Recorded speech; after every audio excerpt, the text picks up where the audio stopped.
Imagine for a moment that you are standing in a river. The water is cold, rushing fast around your legs, and you are gripping a rock with both hands. You are holding on with everything you have, because you believe with absolute certainty that if you let go, the current will sweep you away into something terrible. Your knuckles are white, your arms are shaking, every muscle in your body is screaming from the effort of not being carried downstream. And here is the strange part. You have been holding this rock for so long that you have forgotten why you started holding it in the first place. You have forgotten that downstream, just a few hundred meters away, the river opens into a calm, beautiful lake. You have forgotten that the water itself knows where to go. You have forgotten that you know how to swim. All you know now is the grip, the holding, the desperate, exhausting need to not let go. This is how most of us live our entire lives. And if this image stirs something in you, if you recognize yourself in that desperate grip, then this conversation is for you. Because today, inspired by the profound insights of Alan Watts, we are going to explore one of the most misunderstood truths of human existence, the art of letting go. And more importantly, we are going to discover why letting go is not the same as giving up, why surrender is not defeat, why releasing your grip might be the most courageous, most intelligent, most life-affirming thing you could ever do. But I want to make you a promise before we go any further. By the end of this journey together, I am going to share with you a single insight that has the power to dissolve years of unnecessary struggle. An understanding so simple that you might laugh when you hear it, and yet so profound that it could change the way you move through every single day of your life. And along with that insight, I will give you a small practice, something you can do today, right now, that will begin to show you what it actually feels like to let go without giving up. So stay with me, let the words wash over you like that river, and let us see what we discover together. Now, here is the question that keeps so many of us trapped. If I let go, will I fall apart? If I stop trying so hard, will everything collapse? If I release my grip on my life, my plans, my identity, my need to control every outcome, what will happen to me? This fear is so deeply rooted in us that we rarely even question it. We assume that our constant effort, our endless worry, our tight grip on circumstances is what keeps our lives from descending into chaos. We believe that we are the ones holding everything together, and so we keep holding, and holding, and holding, until we are so exhausted that we cannot remember what it feels like to simply be alive. But here is something Alan Watts pointed out with such clarity and humor throughout his life. This belief, this assumption that we must be in constant control, is based on a profound misunderstanding of how life actually works. We have been taught, mostly by our culture but also by our own frightened minds, that life is something that happens to us, something outside of us, something we must wrestle into submission. We see ourselves as separate from the flow of existence, as little isolated egos in a hostile universe, and we think our job is to defend our position, to strategize, to manipulate circumstances in our favor. But what if this entire picture is upside down? What if the very effort of trying to control life is what creates most of our suffering? What if letting go is not an act of weakness, but an act of alignment with something much larger and much wiser than our small, worried minds? Think about the last time you were in a situation where you truly could not control the outcome. Maybe it was waiting for news about something important. Maybe it was lying awake at night, unable to sleep, with thoughts racing through your head. Maybe it was watching someone you love make a choice you disagreed with. In those moments, what did your trying accomplish? What did your worrying produce? If you are honest with yourself, you will notice that the trying and the worrying did not change the situation at all. They only exhausted you. They only made the experience more painful than it needed to be. The outcome was going to be whatever it was going to be, regardless of how tightly you gripped. And yet there is something in us that believes we must grip. Something in us that says, if I stop worrying, it means I do not care. If I stop trying to control, it means I am irresponsible. If I let go, it means I have given up. This is the great confusion. This is the knot that keeps us tied to our suffering. Because we have conflated two very different things. We have mixed up letting go with not caring. We have confused surrender with defeat. So let us untangle this. Let us look very closely at what it actually means to let go, and why it has nothing to do with giving up. When you give up, you collapse. You withdraw. You abandon your engagement with life. Giving up is a kind of death while you are still alive. It comes from despair, from the belief that nothing matters, from a loss of energy and hope. When you give up, you stop participating. You become passive, not in a peaceful way, but in a defeated way. There is heaviness to giving up, a sense of being crushed by circumstances. But letting go is entirely different. When you let go, you do not withdraw from life. You participate more fully. You become more present, not less. Letting go is not about abandoning your engagement with the world. It is about changing the quality of that engagement. It is about releasing the tension, the anxiety, the desperate need for things to be a certain way so that you can actually show up for what is actually happening. Letting go is light. It has the quality of opening, of breathing out, of relaxing the fist into an open hand. And here is the key. An open hand can still act. An open hand can still receive. An open hand can still create. But it does so without the cramping, the strain, the exhaustion of the closed fist. Alan Watts often used the example of a cat falling. If you drop a cat, it does not stiffen. It does not brace itself against the fall. It relaxes completely, and because of that relaxation, it almost always lands safely. A drunk person in a car accident often survives injuries that would kill a sober person, precisely because the drunk person does not tense up on impact.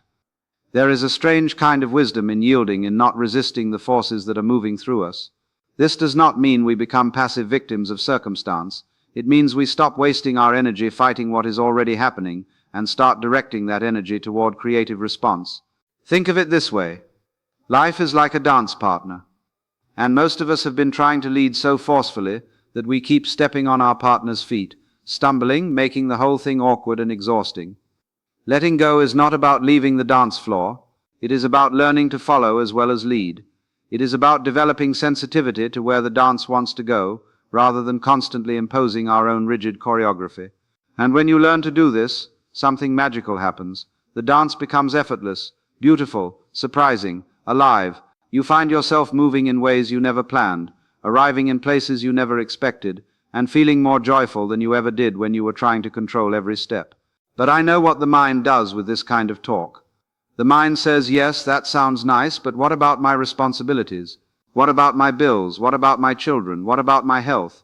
What about all the real things I have to manage in my life? I cannot just float around like some kind of spiritual butterfly, letting go of everything. I have to be practical. I have to be realistic. And here is where we need to go deeper. Because letting go does not mean becoming irresponsible. It does not mean neglecting what needs to be done. In fact, when you truly learn to let go, you often become more effective in practical matters, not less. Here is why. When you are gripping tightly, when you are anxious and controlling, a huge amount of your energy goes into the gripping itself. You are so busy worrying about outcomes that you cannot fully focus on the task at hand. You make decisions from fear rather than clarity. You miss opportunities because you are too fixated on your predetermined plan. You exhaust yourself before the race even begins. But when you let go, all that energy becomes available for actual living. You can see more clearly. You can respond more fluidly. You can work without the heavy burden of anxiety weighing down every action. Paradoxically, the less you grip, the more capable you become. Think of any skill you have mastered in your life. Playing an instrument, a sport, cooking, writing, anything. In the beginning you had to try very hard. You were stiff, awkward, overthinking every move. But as you improved, something shifted. You stopped trying so hard. You let the skill flow through you. The best moments, the moments of real mastery, were the moments when you got out of your own way, when you let go of the efforting and allowed something deeper to take over. This is what the ancient Chinese called Wu Wei, a term Alan Watts explored throughout his work. Wu Wei is often translated as non-action or effortless action, but these translations miss the point. Wu Wei does not mean doing nothing. It means doing without forcing. It means action that is not in conflict with itself. Action that does not arise from anxiety or ego, but from a deep alignment with the way things are. When you are in Wu Wei, you are still engaged, still active, still responding to life.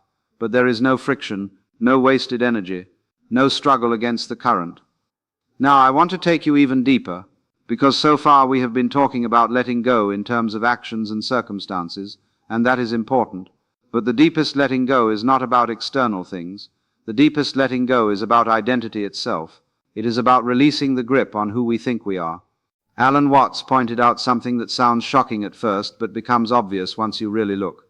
The self that we are trying to protect, the self that we think is doing all the controlling, is itself a kind of illusion. Now, do not misunderstand this. Watts was not saying that you do not exist. He was saying that you do not exist in the way you think you do. The ego, the sense of being a separate little entity enclosed in a bag of skin, fighting against a hostile universe, this is a construction. It is a useful construction, up to a point. It helps us navigate social life, make plans, learn from the past. But we have taken it too far. We have mistaken the map for the territory. We have confused the image of ourselves with our actual nature. And here is why this matters for letting go. Most of our gripping, most of our anxiety, most of our desperate need for control comes from this false sense of separation. The ego, by its very nature, feels vulnerable. It feels like it must defend itself constantly.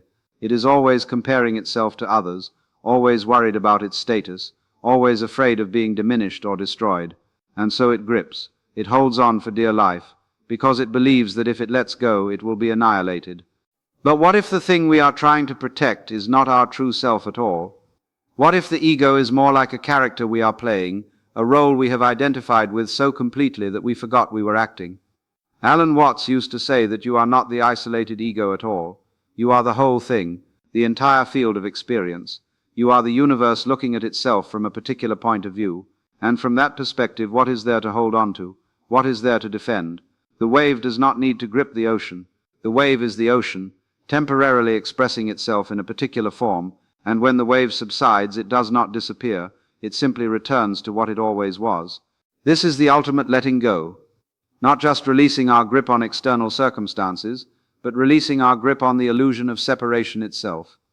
And when this begins to happen, even a little bit, something extraordinary occurs.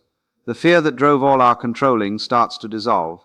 Not because we have convinced ourselves with clever arguments, but because we are beginning to feel a different truth in our bones. We are beginning to sense that we are not as small, not as separate, not as vulnerable as we thought. We are beginning to trust the larger process of which we are an expression. And trust is really what this is all about. Letting go is an act of trust. Not blind trust, not naive optimism, but a deep trust born from paying attention. When you really look at your life, you will notice that you have survived every single thing that has happened to you so far. You are still here. And not only that, many of the things you most feared turned out to be gifts in disguise. The relationship that ended led to a better one. The job you lost freed you for something more aligned with your true nature. The crisis that seemed like the end of the world turned out to be a doorway. This does not mean that life is always easy or that suffering is not real. It means that there is an intelligence operating in and through all of it, an intelligence that is larger than our small plans and worries. And when you begin to trust that intelligence, when you begin to let go into it, you find that you are held, not held in the sense that nothing bad will ever happen, but held in a deeper sense, held by the same power that grows trees from seeds, that turns food into flesh, that beats your heart 60 times a minute without any help from your conscious mind. Think about that for a moment. You are not doing your heartbeat. You are not circulating your blood. You are not digesting your food. These incredibly complex processes happen by themselves, flawlessly, continuously. There is an intelligence in your body that knows how to heal a wound, fight an infection, balance 1,000 different chemicals to keep you alive, and you trust this intelligence completely. You do not lie awake at night worrying about whether your liver will remember how to function. You let it go, you let it do its work. Now here is the question. If you can trust that intelligence in your body, why can you not trust a similar intelligence in your life?